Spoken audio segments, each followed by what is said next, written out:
아니 여러분, 아이 청약 통장을 그런 식으로 활용을 하시면 차라리 안 만드시는 것만 못해요. 제발 이렇게 해주세요. 안녕하세요 여러분, 희애쌤입니다. 오늘은 정말 많은 분들이 놓치고 계신 미성년자의 청약 통장 꿀팁들 싹 다 모아가지고 알려드려 보려고 합니다. 오늘 제가 알려드리는 이 팁들, 이거만 싹 다 실천을 하셔도 우리 아이는 그 누구보다도 청약의 이 세계에서, 이 전장에서 가장 유리한 고점, 입지를 가져갈 수 있습니다. 믿고 따라오세요. 우리가 정말 인기 많은 맛집이나 은행에 가면은 가자마자 뭐 해요? 번호표부터 뽑죠. 그리고 내 순서가 올 때까지 기다리잖아요. 만약에 이 번호표가 없으면 아무리 내 지갑에 뭐 100만 원, 200만 원, 1000만 원 많은 돈이 있어도 그 서비스를 이용할 수가 없습니다. 청약통장은 바로 이 번호표의 역할입니다. 새 아파트를 분양을 받으려면 이 번호표가 무조건 있어야 되는 거예요. 일반 예적금은 금리가 높은 은행 찾아다니면서 여러 개 가입하는 것도 가능하잖아요. 그런데 이 청약통장은 힘이 워낙 강력하다 보니까 한 사람당 하나만 만들 수 있습니다. 물론 금리 자체는 시중은행의 고금리 예적금에 비하면 아주 높지는 않아요. 하지만 이 통장의 진짜 목적이 뭔지를 우리가 상기하면 이거 버틸 수 있습니다. 이자 몇 푼을 더 받는 게 중요한 게 아니라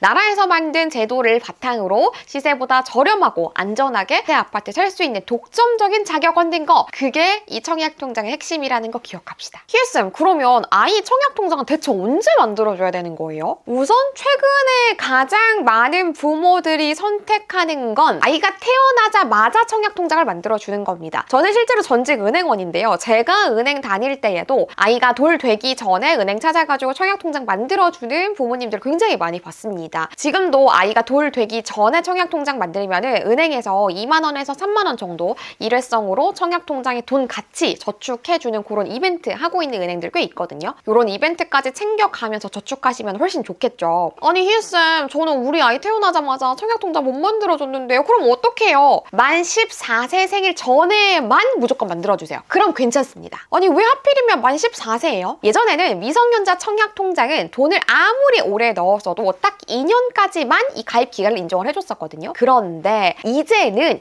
요 가입 인정 기간이 무려 5년으로 늘어났습니다. 우리 아이들 성인이 되는 나이가 언제예요? 그렇죠, 만 19세잖아요. 여기서 역산을 해보는 거예요. 19세에서 5를 빼면 14세가 나오죠. 만 14세에 청약통장을 만들어주면 우리 아이가 성인 되기 전에 미성년자로서 채울 수 있는 이 5년이라는 최대 가입 기간, 인정 기간을 꽉 채우게 된다라는 얘기입니다. 청약 가점 항목 중에서 통장 가입 기간의 만점이 17점이거든요. 요거는 15년 이상 가입을 유지를 했을 때 받을 수 있는 점수인 건데, 우리 아이가 만약에 만 14세에 이 청약통장 가입을 했다. 그러면 우리 아이는 딱 29세가 되는 시점에 이 17점 만점을 다 채울 수 있는 겁니다. 만약에 다른 아이들은 이제 20살 돼가지고 가입했어요. 그때 돼서 가입을 했다. 그러면 30대 중후반이나 돼야 이 만점을 받을 수가 있는 건데, 우리 아이는 훨씬 빠르게 치고 나갈 수가 있는 겁니다. 기억하세요? 만 14세 생일 이전에. 희애쌤, 그러면 금액은 얼마씩 넣어야 돼요? 가장 많은 분들이 선택하는 금액이 2만 원이에요. 왜냐? 청약통장의 가장 낮은 저축 구간이 2만 원이거든요. 그래서 일단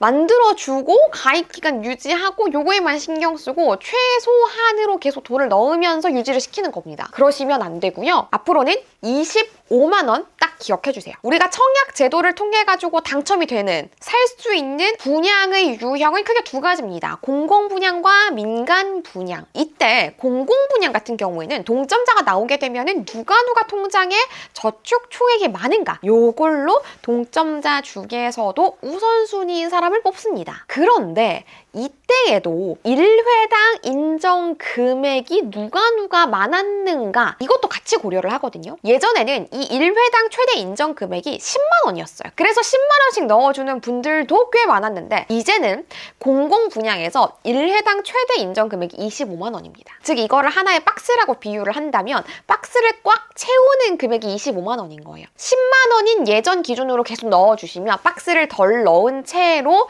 계속해서 한 달, 두 달, 세 달 시간을 보내고 계시다는 거죠. 내가 잘못 알고 있어서 아직도 10만 원이 기준인 줄 알고 우리 아이 통장에 10만 원씩 계속 넣어주면은 나중에 시간이 흘러가지고 틀려가지고 다른 부모들은 25만 원씩 넣어줬고 나는 10만 원씩 넣어줬다. 그러면 내가 잘못 알고 있는 것 때문에 우리 아이는 이 청약이라는 이 전쟁, 이 전장터에서 뒤처지는 겁니다. 당첨에서 멀어지는 거예요. 우리 아이도 25만 원씩 채워 넣어주세요. 자, 그리고 한편 청약통장 그리고 자녀 이 두 가지의 단어가 같이 나오면 항상 여러분들이 생각하시는 한 가지가 있는데요. 바로 증여입니다. 물론 깨는 것보단 낫죠. 하지만 조건은 좀 까다롭기 때문에 세부적으로 알아두셔야 돼요. 우선 현재 우리가 가입할 수 있는 주택청약종합저축은 가입자가 사망했을 때 상속으로만 물려줄 수 있고요. 증여는 어렵습니다. 하지만 2000년 3월 이전에 가입을 할 수 있었던 좀 오래된 구형 청약들, 이거는 종류가 좀 나뉘거든요. 청약예금, 청약부금, 그리고 또 전에 청약저축, 요것들은 명의 변경을 통해서 증여가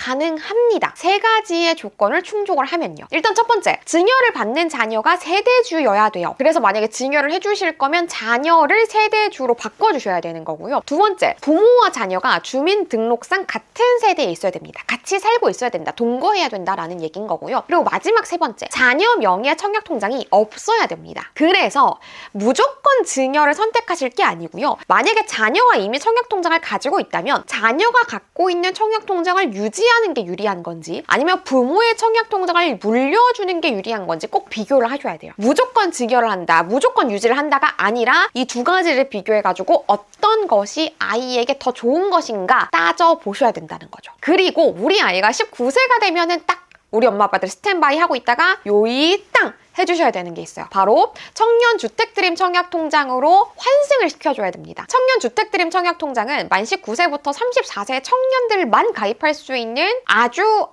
청약통장 중에서도 으뜸인 치트키 같은 통장입니다. 혜택이 진짜 역대급이에요. 지금 현재 일반 청약통장의 금리가 최대 연 3.1%거든요. 근데 청년주택드림 청약통장은 금리가 최대 연 4.5%까지입니다. 심지어 이자에 대해서 비과세 혜택도 받을 수 있고요. 특히 대출 혜택이 진짜 어마어마합니다. 만약에 우리 아이가 이 청년주택드림 청약통장을 유지한 상태에서 이 청약통장 보유하면서 청약 당첨이 됐어요? 그러면 분양가의 80%까지는 연 2%의 아주 저렴한 이자로 일반 대출에 비해서 훨씬 길게 대출을 받을 수가 있어요. 사실 이 대출만 잘 해결이 되더라도 청약 시장에서 굉장히 유리한 고점을 가져가는 거거든요. 즉 우리 아이 성인이 되고 나서 청년주택드림 청약통장으로 안 갈아타면 무조건 손해다 라고까지 얘기할 수가 있는 겁니다. 오늘 제가 알려드린 것만 잘 실천을 하시더라도 우리 아이는 그렇지 않은 아이들보다 훨씬 유리한 조건을 미리 깔아놓는 거다라고 얘기할 수 있어요. 그런데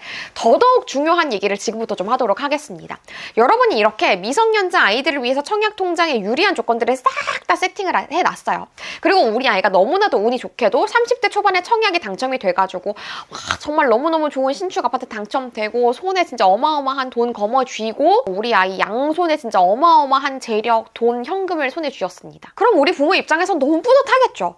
근데 현실은 좀 냉혹할 수 있습니다. 우리 아이 손에 이렇게 부모들이 아파트도 쥐어주고 현금도 쥐어주고 했는데 정작 우리 아이가 이 손에 거머쥔 돈들, 재력들을 펑펑 써버려요. 아파트도 필요 없다면서 팔아가지고 현금화해가지고 자기 마음대로 써버리고 현금도 계속 깎아 내려가고 흥청망청 써버리고, 그러니까 소위 얘기해서 나쁜 말로 망나니처럼 써버리면은 아무리 부모가 진짜 평생을 바쳐가지고 구축을 해준 거라고 하더라도 무용지물이 돼버리는 거예요. 아이에게 재물적인 거, 재산적인 거, 자산적인 것만 구축을 해주는 데에 집중을 하고 정작 아이의 경제 교육에는 무관심하면 최악의 경우에 진짜 이렇게 될 수가 있는 거예요. 이렇게 되길 바라는 부모가 대체 어디 있겠어요? 말이 안 되죠. 그래서 여러분, 우리 부모들이 신경 써야 되는 거는 청약 통장을 만들어주고 여기에 얼마를 넣어줘야 될까, 언제 통장을 만들어줘야 될까 하는 이 환경 구축만 하는 데에 신경을 다 쏟을 게 아니고요. 아이가 직접적으로 돈 관리를 하고 아이가 직접 진짜 성인이 되었을 때 아껴 쓰고 잘 불리고 소비도 현명하게 할 수 있도록 어릴 때부터 차근차근 경제 교육을 시켜주시는 게 정말 너무 중요합니다. 한 살이라도 어릴 때 시켜주시면 그 효과는 진짜 어마어마하게 발휘가 됩니다. 바로 이 너무너무 중요한 경제교육, 금융교육을 효율적으로 시킬 수 있는 방법이 있습니다. 바로 리치의 금융조화 스티커부. 제가 만들었어요. 전직 은행원이고요. 지금 여러분이 보고 계신 이 유튜브 채널 외에 다른 12만 경제 전문 채널을 운영하고 있는 경제 크리에이터고요. EBS, KBS, MBC, SBS 싹 다 유명하다는 프로그램인 다 고정 출연을 하고 있는 경제 전문가입니다. 현직 은행원 엄마 아빠들에게도 다 조언을 구해가지고 어떤 게 궁금하냐, 어떤 게 아이들에게 도움이 되겠냐 조언 다 구해서 엑기스만 모아서 만든 게 바로 이 리치금융주와 스티커북이에요. 너무 바로바로 이해가 된다고 엄마들이 더 좋아하세요. 이거는 제가 만든 거니까 제가 파는 게 가장 저렴하겠죠. 최저가로 구매할 수 있는 링크 제가 고정 댓글에다가 달아두겠습니다. 그럼 여러분 구독과 좋아요 잊지 마시고요. 다음 영상에서도 어린이 경제교육에 대한 아주 중요한 꿀팁들 싹 정리해 오도록 하겠습니다. 다음 영상에서 만나요. 안녕!